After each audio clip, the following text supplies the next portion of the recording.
In this video, we decode the single most critical metric for option pricing, implied volatility.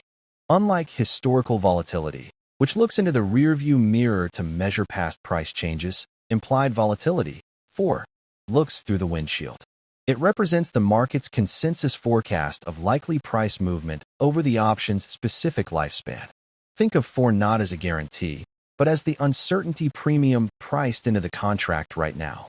It is crucial to understand that 4 is derived from the option's price, not the other way around.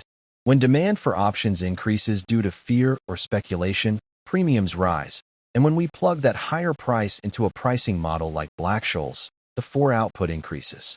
Essentially, 4 is the variable we solve for when we know the stock price, strike, time, and current market premium. 4 is expressed as an annualized percentage, representing a 1 standard deviation move. For example, a stock trading at $100 within 4 of 20% implies the market is 68% confident the price will stay between $80 and $120 over the next year. To determine the expected move for a shorter time frame, such as an earnings cycle, we adjust this annualized number using the square root of time rule. As we discussed in Phase 3 regarding Vega, changes in 4 directly impact the value of your position. A high 4 environment suggests expensive premiums, favoring option sellers who wish to collect credit.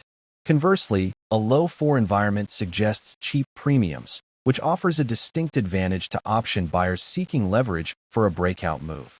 Finally, remember that implied volatility is mean reverting.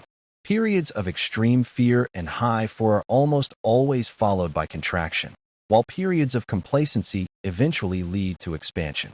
Recognizing where 4 sits relative to its own history is the key to selecting the correct strategy, a concept we will master in the upcoming episodes on 4 rank.